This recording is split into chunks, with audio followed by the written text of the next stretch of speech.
What is good, everybody? It's your boy, O'Shea Duke Jackson, back at it again with another episode of the Celebrity Junk Dima Crip Walk Music. So, guys, before there was Amber Rose, Kim Kardashian, our IG models, there was Karrine Steffans, aka Superhead. And if you want to see her in action, you won't see it on YouTube, but you can go to Google and then you'll find some interesting videos. Booty clapping sounds. But anyways, after being a bona fide groupie for years and banging everybody in the industry except me, Karrine Steffans is really entitled and crazy. Like, remember, she says she will sleep with Soulja Boy and Lil Wayne whenever they ask her to, even though she's married, because she pays all the bills and her husband is a bum. Yeah, that Superhead. But she's now 44. Doesn't look too bad. I mean, stop the show. I won't trick on her now because I'm rich. But you know, she's been getting some hatred for this particular photo. Now, this photo here is her with her hairstyle. And some of the ladies in the comment were saying things like, sad music. Oh, that's a nice weave. That's a nice wig.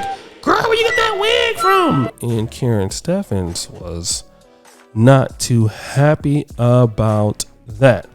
And she blasted sisters in the comments for her hair. Now, Karrine Steffans is actually black, but mixed. Okay.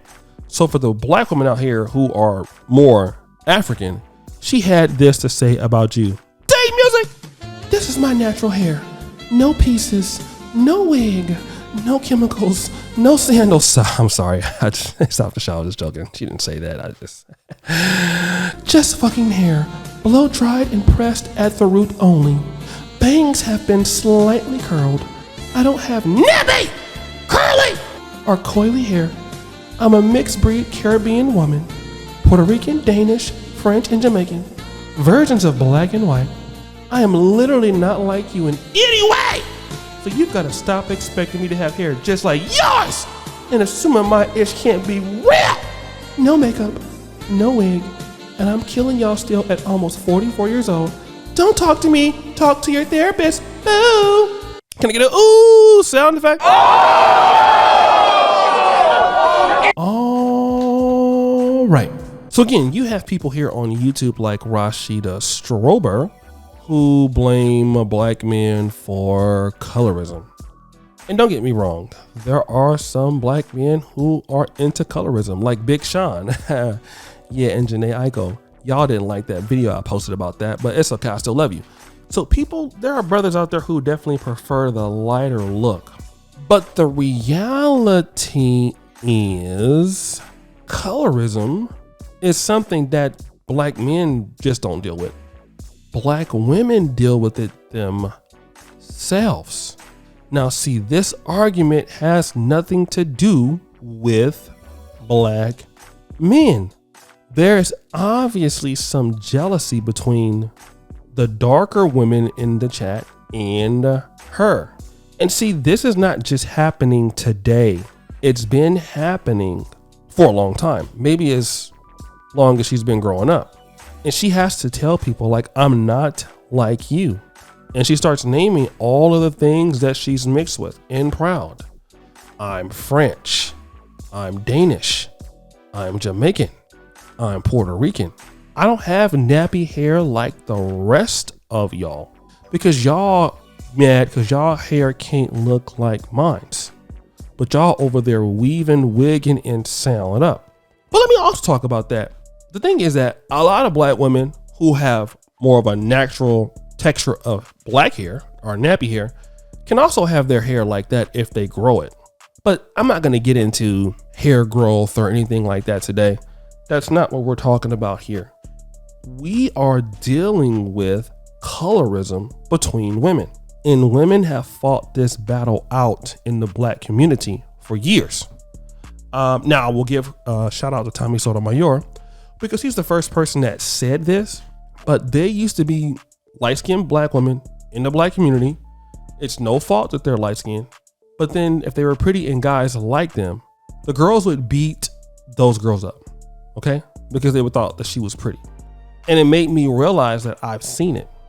But I've also seen this kind of competition between women who take care of their hair or who have longer hair, or women who might be better in shape versus women who are not so much in shape. And again, the men are not contributing in this conversation here. But the colorism that gets passed on to men also happens sometimes through women. For an example, you see this lady here. I have a great aunt who's no longer living. And when I decided to go to college, she told me it would be best because of my skin complexion to bring home a lighter skinned woman. Because then my kids wouldn't be as dark as me. My grandmother also said the same thing. She's still living. She said the same thing. My mother was not like that, nor was my father. But there is this sort of hatred towards black skin that is taught through sisters. I remember one time I had brought a woman to my house. She was a very nice girl, dark skin. My grandma told me, why did you bring that black girl over to my house? Now, my grandmother ain't the lightest person in the world herself, but it was looked at as being unattractive. You are too black. So then people like this and Karrine Steffans, who, obviously there's some beef jealousy between women who don't look like her or can't grow their hair. Those are internal problems that have been passed on through some sort of parenting, usually a single parent, usually the mother. I've seen it because it's happened to me and my family. Go out there and get you a light-skinned woman that looks like Karrine Steffans and don't bring me home the black girl, because your kids are not going to have the color, which is not necessarily true, because a dark-skinned woman can have nice hair like that and grow it, right? But you just don't see the effort. So many women in the community these days don't really grow their hair like they did in the 50s and the 60s and 70s. If you would look at pictures back then, you would see plenty of women with long hair that was there, long hair that they can grow. You just don't see it right now. You just like a lot of weaving and wigging and sanding it up. But this whole colorism piece, this is not just a black male issue. This is a fight that sisters have between themselves because there is a lack of self-confidence. Even if you couldn't grow your hair like Karrine Steffans and your hair was curly, or if it was nappy, what would that basically mean? That doesn't mean anything. That just means your hair is actually better against parasites. You have stronger hair. You have a better coat of hair than even her. Her hair is straight and long, like maybe you're European, but that doesn't make it better. If you have curly hair or kinky hair, you can still be very beautiful with that style of hair. There's many ways to do it. Why can't you just be proud of what you look like? Oh, because looking like the white woman that you say that black men are going to is important. I see. But guys, what do you think? It's your boy, O'Shea Duke Jackson, back at it again with another episode of The Celebrity Junk. I really appreciate you for all that you do. Subscribe, hit the bell, check out the first comment at the top. And as you know, the buffoonery remains an all-time high. I'm out.